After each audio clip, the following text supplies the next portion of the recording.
I was staring at my monitor in the Los Angeles office when the announcement came through. Madison Hartley, a 22-year-old marketing intern who had joined our firm just 10 weeks earlier, had been awarded the quarterly performance bonus. My quarterly bonus. $72,000 that I had already mentally earmarked for paying off the last of my student debt and maybe finally replacing the 2009 Honda I'd been driving since grad school. The conference room grew quiet as the regional director, Philip Brandt, praised Madison for her unmatched creativity and promise as a future leader. I sat frozen, watching her accept the recognition with wide-eyed surprise. She seemed sincerely confused, grateful but not gloating. None of us knew what was going on, except Philip. I had been with this advertising consultancy for over 5 years.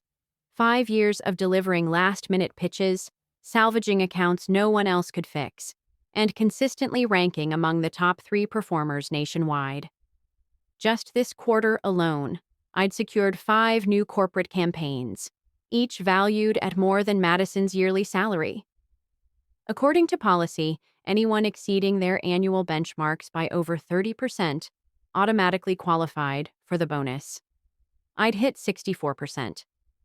But I sat there, swallowing my disbelief, as Philip made it sound like the award was about forward-thinking leadership and nurturing new talent. It wasn't even about the money, though $72,000 would have changed things. It was the sense of betrayal. How prepared Philip was with his remarks. How the whole thing had been spun to look like strategy, not favoritism. After the meeting, I lingered outside the elevator. Madison approached, eyes full of empathy. "Lauren, I had no idea. I feel awful. You've helped me so much these past weeks." She meant it. I could see it in the way she nervously fidgeted with the strap of her bag. She didn't know she was being used as a pawn. She was just a young woman from Huntington, Indiana, trying to make it in a cutthroat industry. "You deserve the recognition, Madison," I said, and I meant it, more than she could understand in that moment.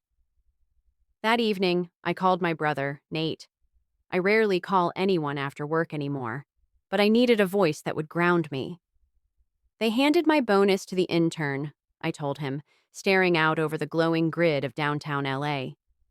"What? That's outrageous!" HR ? He asked. "It's more tangled than that," I said softly, "and I think I know why." Madison had once mentioned that she grew up a few houses down from Philip's sister.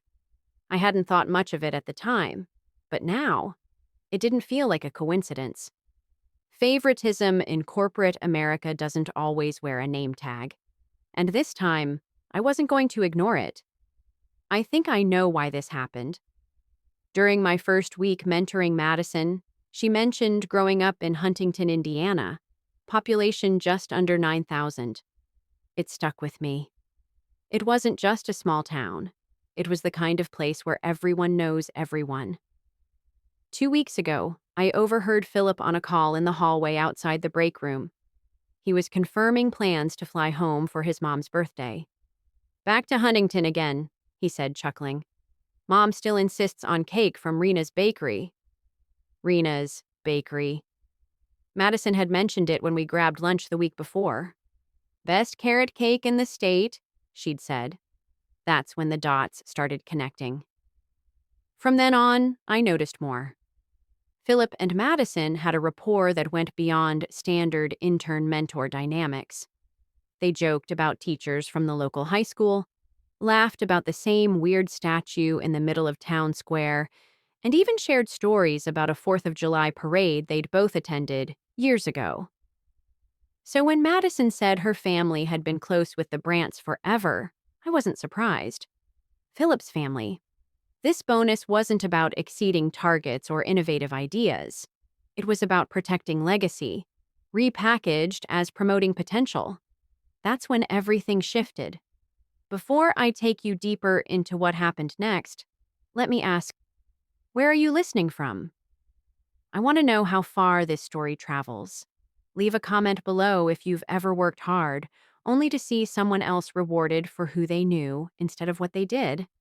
And if that hits home, like subscribe and hit the bell. Because what I did next, you've probably never heard anything quite like it. Once you spot favoritism, it changes everything. Every email becomes a clue. Every comment feels loaded. You notice which projects go to whom and which questions never get asked. I began observing Philip and Madison more closely. She was given the smoothest clients, the ones who barely needed handholding. Her work was praised in meetings, even when others had introduced the same ideas earlier. Complex technical challenges somehow never landed on her desk. She was being positioned to thrive, with none of the stress the rest of us carried.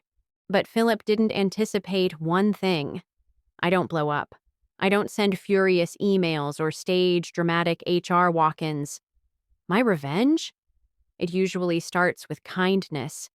If you found strength in this story, go ahead and subscribe, because the next one might just be the reminder you didn't know you needed.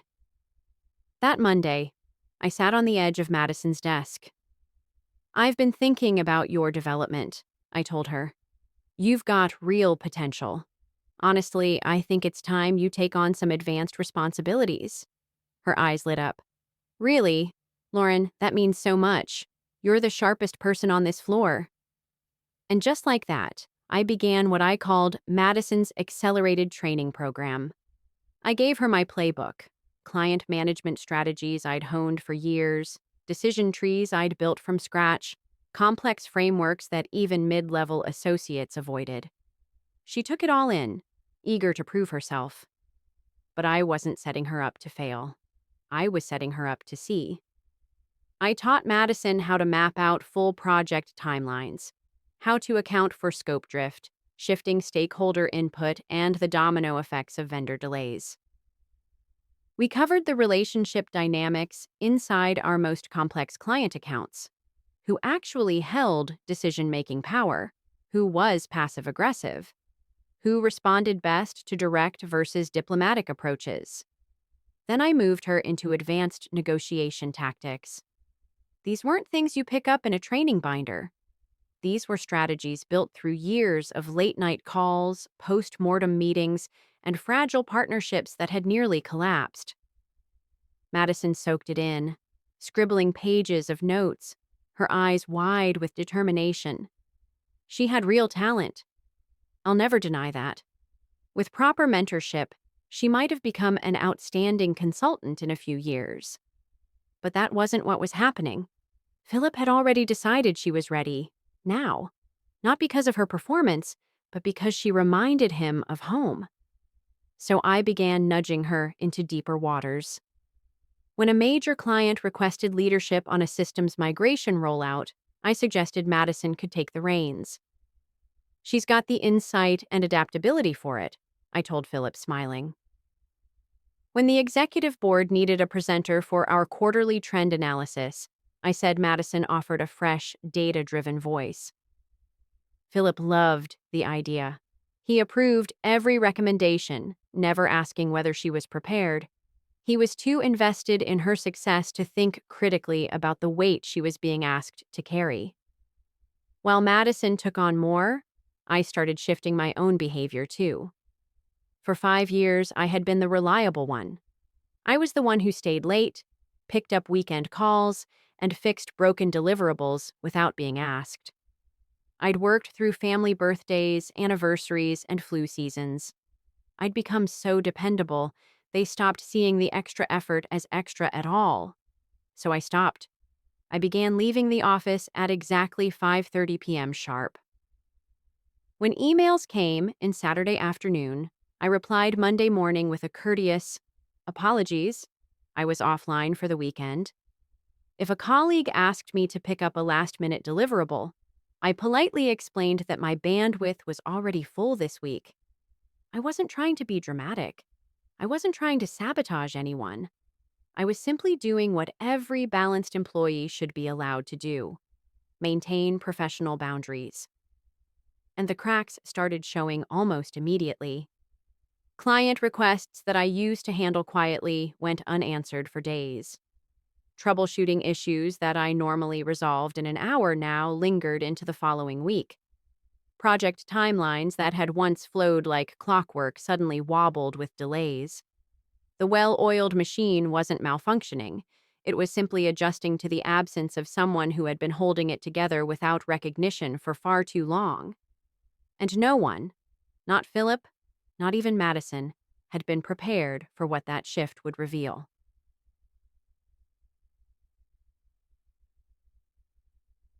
The flawless operation everyone took for granted began to show its cracks. At the same time, Madison was learning just how wide the gap was between theory and real world execution. The techniques I'd taught her were solid, but they required something she didn't have: context, history, relationship equity. The projects she'd been handed weren't designed for beginners. They demanded intuition born from years of client calls, project pivots, and subtle reads on executive expectations. Madison's confidence began to buckle under the weight. In meetings, she could present the concepts I'd trained her on. But when executives threw curveballs, she froze. When data didn't fit the expected mold, she struggled to adjust the framework. She understood the what, but not yet the why, and that made all the difference. I didn't interfere. I watched from a respectful distance.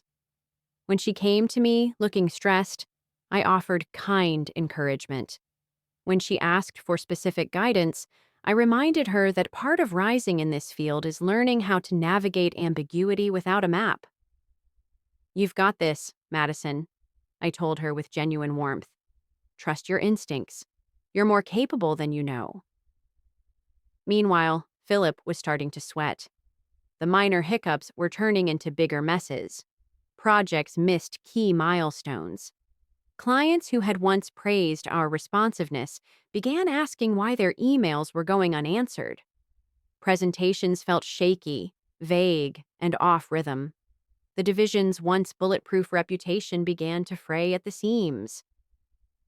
By the third week, Philip found me in the hallway after lunch. His voice was tight, but polite. "Lauren, I've noticed you've been maintaining a better work-life balance lately, which, to be clear, I support," he said carefully. "But we've hit a few snags, and your expertise could make a big difference right now." He listed the issues, each one a fire I would have put out without question 6 months ago. The kind of high-pressure fixes that had made me their invisible safety net for years. "They do sound challenging," I said calmly, "but I'm confident the team will find strong solutions. Madison's been doing impressive work, hasn't she?" Philip's jaw tensed. "She's learning, but this calls for deeper experience." "I understand," I nodded.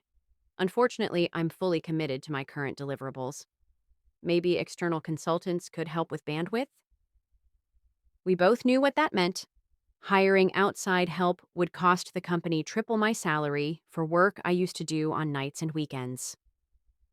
That same afternoon, I saw a familiar name pop up on my phone: Diana Westfield from Apex Strategic Solutions. She'd been contacting me for months about a senior consultant role, and I'd always brushed her off in favor of the comfort of what I knew. But this time, I picked up. Something in me had shifted. "Lauren," she said warmly, "I've got a position that matches your skills perfectly. If you're open, we can move fast." And just like that, I knew. The door was finally open, and I was ready to walk through it. This time, I truly listened to Diana's offer. The base salary was 40% higher than what I currently earned. The bonus system was crystal clear, rooted in performance metrics, not politics. No hidden agendas, no vague language about potential or intangibles. The company's culture emphasized mentorship, autonomy, and actual work-life balance, not just lip service. Most importantly, Apex Strategic Solutions specialized in exactly the kind of high-stakes, analytical consulting work I found both challenging and deeply rewarding. "I'm very interested," I told Diana. "How quickly can we move forward?" Lauren, we could have you in for interviews this week, she said without missing a beat. I've been hoping to bring you on board for months. I'll expedite everything. I scheduled 2 interviews for Thursday and Friday, finally putting those unused personal days to good use. And what followed exceeded every expectation I had. The firm's environment was exactly what I'd spent years wishing my current company would grow into: collaborative, efficient, forward thinking. The people I met respected each other's time and expertise. There were no office politics to navigate, just professionals solving real problems. By Friday afternoon, the offer came through: a $20,000 signing bonus, a 60% salary increase, and equity options that, if things went well, could far exceed even the generous paycheck. I asked for the weekend to consider it, though my decision was already made. Monday morning, I walked into the office with a calm focus I hadn't felt in months. In my bag was a neatly folded resignation letter. I had rehearsed this moment in my head a dozen times. What I hadn't predicted was that Philip would intercept me at my desk before I could even sit down. "Lauren, we need to talk," he said, clearly flustered. "We've received a few client complaints recently. I think we need to reevaluate some of the assignments we made." He couldn't say it outright, but I knew what he meant. Madison wasn't holding it together. His gamble had backfired, and now he needed me to clean it up, for free, without credit, and with a smile. But I had other plans. "I appreciate you bringing this to my attention," I said evenly. "This conversation actually comes at a perfect time." I reached into my bag and handed him the envelope I'd been carrying all morning. "This is my formal resignation. I'll be transitioning to a new opportunity. My last day will be 2 weeks from today." The blood drained from Philip's face as he read the letter. "Lauren, this timing is really tough," he said, stumbling over his words. "Can we talk about what it would take to keep you? Salary, promotion, something long-term?" I gave him a small, sincere smile. "I'm grateful for everything I've learned here, Philip. But this isn't about compensation anymore." He stared at me like he'd just realized how much he'd lost, only too late to do anything about it. And I walked away, knowing my value wouldn't be ignored again. "This decision isn't about dissatisfaction," I told Philip gently. "Sometimes new challenges just align perfectly with your professional goals." He opened the letter on the spot, scanning it with increasing concern. "You're giving the exact minimum notice," he said, lifting his eyes. "And this is our busiest quarter. Is there any flexibility with your start date?" "Unfortunately, no," I replied. "They need someone immediately for a time-sensitive implementation that fits my background exactly." And that was completely true. Apex Strategic Solutions had a global software rollout beginning in 3 weeks that required deep knowledge of enterprise logistics systems, the very systems I had built my reputation on. Diana had nearly shouted with excitement when I accepted the role so quickly. Philip stood still, clearly doing mental math he didn't like the answer to. Finding a replacement with my technical skills and client history would take months. Even then, it was unlikely they'd find someone willing to take on that kind of workload at the salary I'd been earning. Most importantly, I saw it click in his eyes, that his decision to hand my $72,000 bonus to Madison had created the perfect storm. That move had pushed me out, and now the loss of my presence was threatening his entire department's performance. "Lauren," he said, lowering his voice, "I want to be completely transparent with you. There may have been some miscommunication about the quarterly bonus allocation. I'd like to revisit that and make sure you're recognized properly." I gave him a small, honest smile. "Philip, I appreciate that, I really do. But my decision isn't about the bonus." I paused for just a second. Madison absolutely deserved that recognition, and I'm glad she received it. That moment, the one I'd quietly waited for, had arrived. He finally realized that trying to fix the money wouldn't fix the message it had sent, that loyalty, excellence, and consistency were somehow invisible, that no one notices the foundation until it starts to crack. Sometimes the best opportunities come from unexpected timing, I added, and I'm genuinely grateful things unfolded the way they did. Over the next 2 weeks, I watched the consequences unfold like a slow-moving symphony. On my third to last day, Madison stopped by my desk. Her posture slouched. Her eyes were tired.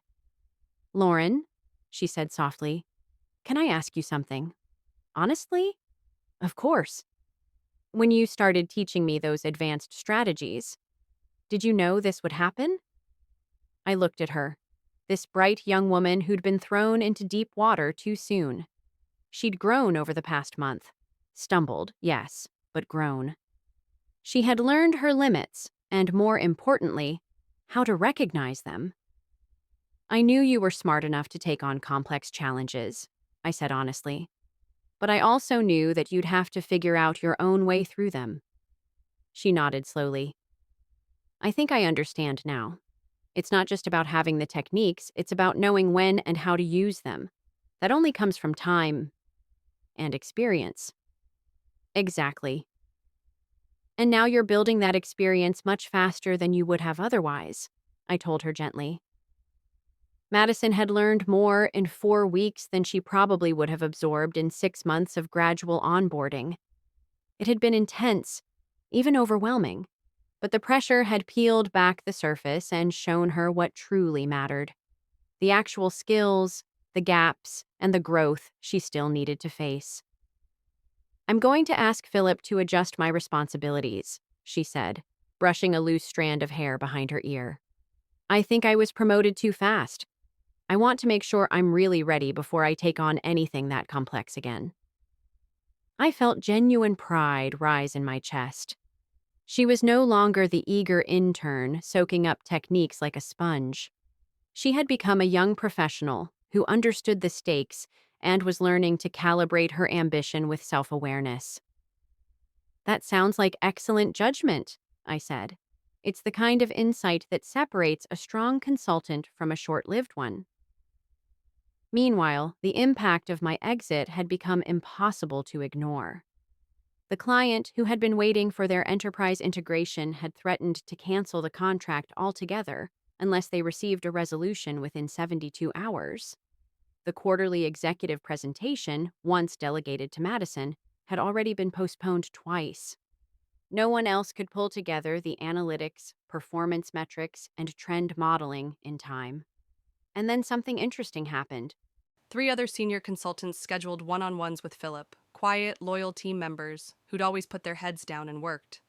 Now they were asking questions about workload, about pay equity, about why they were doing director-level work at coordinator-level salaries. My departure had done more than create a gap. It had sparked introspection. It forced Philip to face the reality that when you overlook your most dedicated people, you don't just lose one, you risk losing many. On my final Friday, Philip knocked on my door. "Lauren," he said, voice low, "I just want you to know, I recognize the mistakes I made. The bonus decision, it wasn't handled right. You should have been recognized, and I let something personal influence a professional call.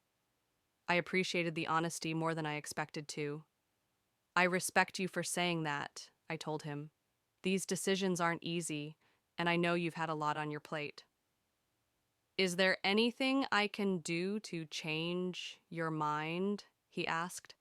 "A counteroffer, maybe expanded responsibilities, or a formal commitment to fixing our recognition process?" I paused before answering. Philip wasn't just trying to fix a number on a paycheck. He was grappling with the fallout of building a system on favoritism instead of fairness. "I think this transition is the best thing for everyone," I said at last. "You'll have a chance to build something stronger. Madison will grow at the right pace, and I'll be doing work that genuinely excites me." Where are you going? He asked. Apex Strategic Solutions, I replied. They specialize in exactly the kind of technical consulting I've always loved. Philip's expression shifted, part admiration, part regret. They're our biggest competitor in the enterprise consulting space, he said quietly. You'll be working on the exact types of projects you've always excelled at here. I nodded.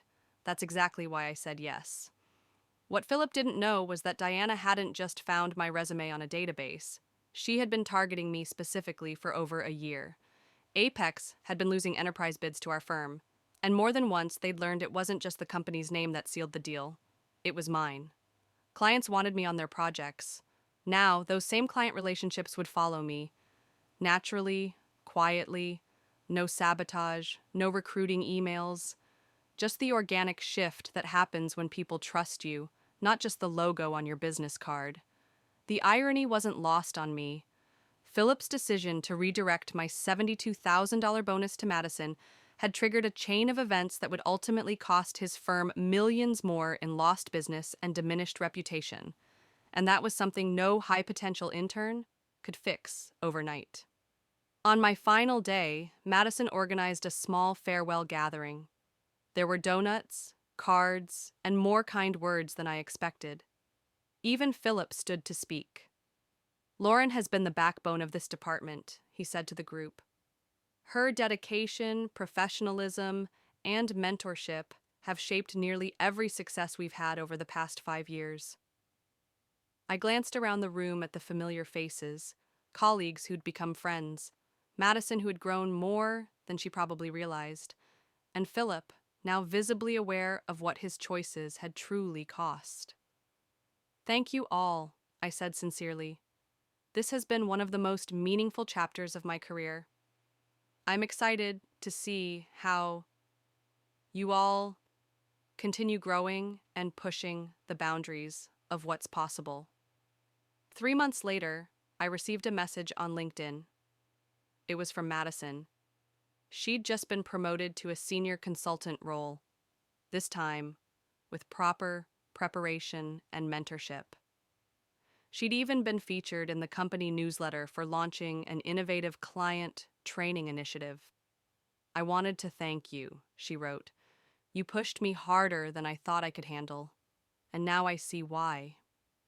I learned more in 4 weeks than I would have in a year of soft onboarding. I hope we can work together again someday. Shortly after, I heard from Philip, too. He asked whether I'd be open to consulting on a few complex projects where our expertise might align. His department had stabilized, but not without change. They'd overhauled their recognition and promotion policies. Salaries were reviewed. Contributions were finally visible again. As for me, Apex Strategic Solutions exceeded every hope I'd had. The projects were demanding, the culture deeply respectful, and the compensation aligned with my value. But more importantly, I'd learned something priceless. For years, I had tied my worth to being the go-to person, the one who never said no. The bonus incident reminded me, being invaluable doesn't mean being invisible. And that was worth far more than $72,000. The revenge was never about destroying anyone or seeking to humiliate them. It wasn't about dramatic takedowns or grand gestures. It was about walking away from a place that had stopped seeing my worth and allowing the natural consequences of that blindness to unfold on their own. Philip learned that favoritism doesn't just damage morale. It creates an unstable foundation that top performers refuse to stand on. Quietly, without confrontation, I had shown him exactly what happens when reliability is mistaken for permanence. Madison learned something too. She learned to pause, to evaluate her readiness before stepping into responsibility that demands more than ambition. She learned that success isn't about being given a title. It's about knowing what to do when everything gets hard. The department itself had a lesson to carry forward. They restructured their entire compensation and advancement framework to emphasize measurable contributions over personal connections. Performance evaluations became more transparent. Promotions were no longer quietly handed out behind closed doors. The culture began shifting, not because I demanded it, but because my absence revealed what my presence had quietly held together. And me? I learned that sometimes the most powerful thing you can do when faced with unfairness is to simply stop enabling it. Not out of spite, not out of bitterness, but because staying in a space that overlooks your value sends a message that you agree. The $72,000 bonus that sparked all of this turned out to be the cheapest wake-up call Philip's team ever received. In losing me, they gained clarity, and in leaving, I found something far more valuable than money. I found proof that my value never depended on someone else recognizing it.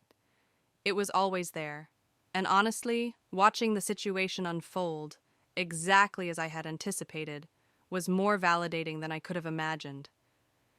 If this story speaks to you, if you've ever been passed over, undervalued, or told you should be grateful to have a job, I hope you'll leave a comment and share your story, because your experience matters. We need to hear each other's stories, not just for validation, but for understanding, for strength, for change. And if you want to hear more stories like this, about standing up without shouting, about quiet power, and the strength that comes from knowing when to walk away, subscribe to the channel. Your worth isn't tied to how loudly you fight. It's tied to how clearly you see your value and how unapologetically you protect it. You get to decide when enough is enough, and when that moment comes, like it did for me, you'll be surprised by how good it feels to step into something better. If you've made it this far, thank you for listening, for understanding, and for witnessing my story. I didn't share this for sympathy. I shared it because I know there are people out there, maybe you, who felt the same sting. The moment you realize loyalty isn't enough, the moment you watch someone less qualified, but better connected, walk away with what you've earned. So I want to hear from you. Tell me in the comments, have you ever reached that turning point? When did you decide enough was enough? Support doesn't always look like protest. Sometimes it's as simple as saying, "This matters. I see you." And if my story resonates, I hope it serves as a reminder. Your value doesn't shrink just because someone else fails to see it. You don't have to fight to prove yourself to people who've already decided to overlook you. Sometimes the strongest move is to stop pouring your energy into places that can't hold it. Like, comment, share your thoughts, and subscribe if you want to hear more stories like this. Stories about finding your worth, reclaiming your power, and walking away without burning everything down. Because peace, purpose, and power, they're often waiting on the other side of goodbye.